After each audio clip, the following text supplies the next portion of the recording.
بات مجھے یہ بتائیے کہ گناہوں سے بچنے سے یا گناہوں کو چھوڑنے سے بھی رزق کشادہ ہوتا ہے؟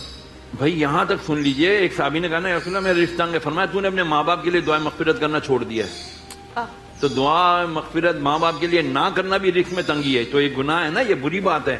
اسی طرح جو گناہ کرتے ہیں، گناہوں سے کیا ہوتا ہے؟ دل پہ سیاہ نقطہ پیدا ہوتا ہے، اور گناہ کرتے چلے جاؤ تو پھیلتا چلا جاتا ہے، نیکیاں کرو تو مٹ جاتا ہے، لیکن گناہوں کی اچھائی کا بھی یہی ہے نا، اگر آپ اچھائی کرتے جائیں تو آہستہ آہستہ وہ گناہ کرنے سے وہ جب پھیلتا ہے نا، دل سیاہ ہو جاتا ہے۔ جی اب اس کے اندر آج ہمارے پاس سائنٹیفک بہت ساری ریزنز ہیں اس کی بہرحال، تو جب دل سیاہ ہو جاتا ہے تو پھر کیا، نہ خوف خدا نہ عشق رسول، پھر کیا ہوتا ہے، پھر وہ گناہ بے دھڑک کرتا ہے، تو گناہوں کی نحوست کم ہے کیا؟ جب ہم جھوٹ بولتے ہیں، یہ حدیث سن لیجئے، جب ہم جھوٹ بولتے ہیں، سیدھے ہاتھ پہ جو ہمارے نیکی کرانے والا فرشتہ ہے نا،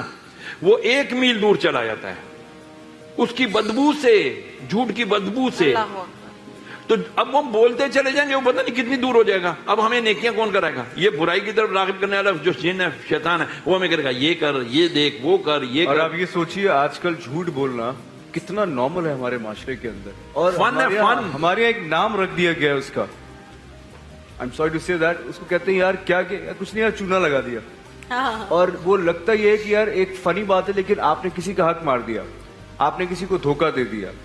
آپ نے جھوٹ بولا، اور آپ نے اس کا ایک نام رکھ دیا ہے کہ میں نے چونا لگا دیا۔ ایک اور نام ہے رومر۔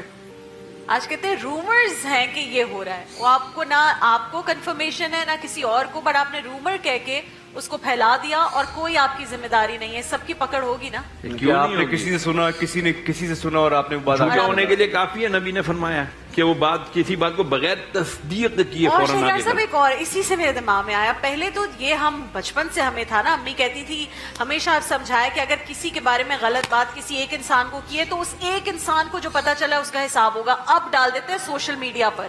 ملینز آف فالوورز جو آپ کے ہیں وہ کسی ایک رومر کو یا جھوٹ کو یا بہتان کو پڑھ رہے ہیں، تو اس کا مطلب یہ جو فتنہ ہے یہ اتنا بڑا ہو گیا ہے کہ آپ کو اتنا زیادہ اس کا حساب دینا پڑے گا جتنے لوگوں تک پہنچا۔ بہت سارے لوگ کہتے ہیں نا، نہیں ہے جی بالکل موجود ہے، اس کی ایکٹیویٹیز چل رہی ہیں، ایکٹین فائل آپ کے سامنے ہے، ٹھیک ہے نا، اور اس کے علاوہ جو ہماری غفلتوں کے پردے ہم پر پڑے ہوئے ہیں، اللہ تعالیٰ سے ہمیں سب سے پہلے یہ دعا مانگنی چاہیے، یا اللہ تو ہمیں بصیرت دے، آمین، بالکل، تو ہمیں فہم دے،